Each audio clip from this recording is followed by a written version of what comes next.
Hello friends, welcome back to my channel. आज किसी नया रेसिपी चलते स्टार्ट। मु अरुआ चाउल 400 ग्राम नहीं देखिपे। ये चाउल आम पानी ऐड करवा। चाउल को भल भाव धोई ना 2 ରୁ 3 परस्त भल भाव धोई ने आको पानी देकी 1 घंटा ରୁ 2 घंटा पर्यंत बतुरवा छाड़ीदे। देखिए चाउल को ये भल भाव धोई नौ। चाउल आमर पूरा परिष्कार भाव धोई गलानी। ये मुझे पानी दे दूची। पानी देकी ताकू छाड़ी देउची 1 घंटा में। मु गोटे बंधा कोबी नहीं 500 ग्राम रो गोटे फाड़ ताकू मु 2 फाड़ कर दउची।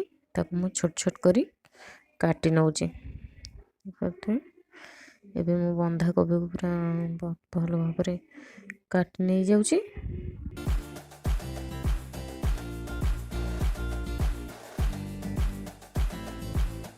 ये बंधा कोबी हमर काटी हो गलानी।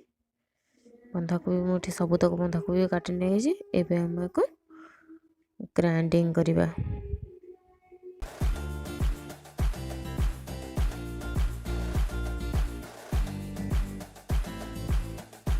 ये मिक्सचर जार नहीं जाइए। मिक्सचर जार अल्प अल्प कर कोबी दौची। देखिए बढ़ते कोबी को दर दर बटा कर नवा।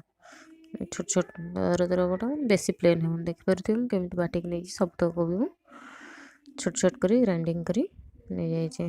पूरा प्लेन करें एमती ही रखिए। मसला करने गोटा धनिया, गोटा जीरा, गोटे छोट पीस अदा आ 3-4 सुखिला लंका नहीं।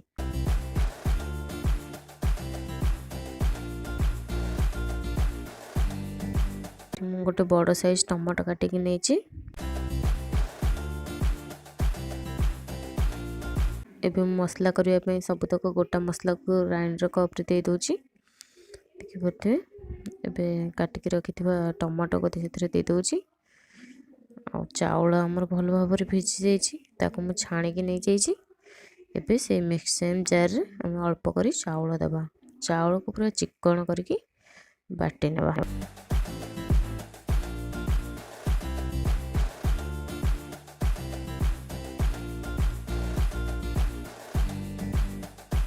चाउल मोर पूरा चिकन है बाटी हो जाइए। देखिपे ग्राइंडिंग कर रखि बंधा कोबी और से दौची। ये मुझे भल भाव गोले नहीं। से अल्प धनिया पत्र आ गोटे पियाज काटिक नहीं पकईकी स्वाद अनुसार आम लुण पकेबा।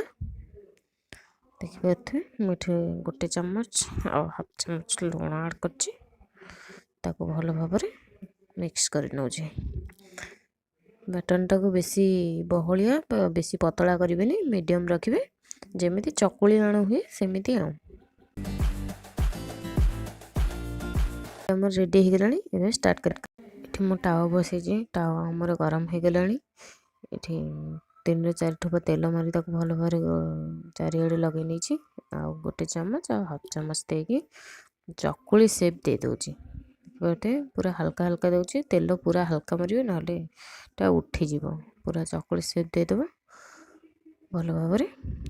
एबे चकुली सेप हमर पूरा हो गलानी। ताकू मुझे कभर करनेबी।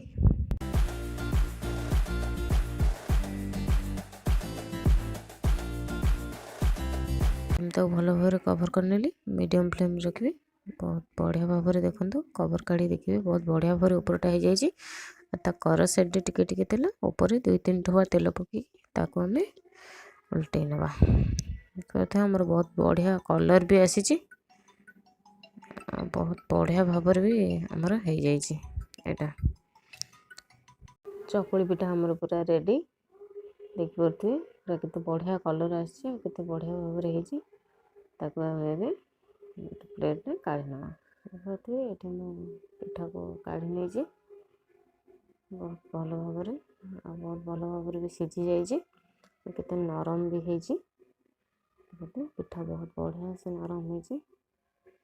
गरम गरम टमाटो सॉस सहित खाइबे बहुत टेस्ट लगे।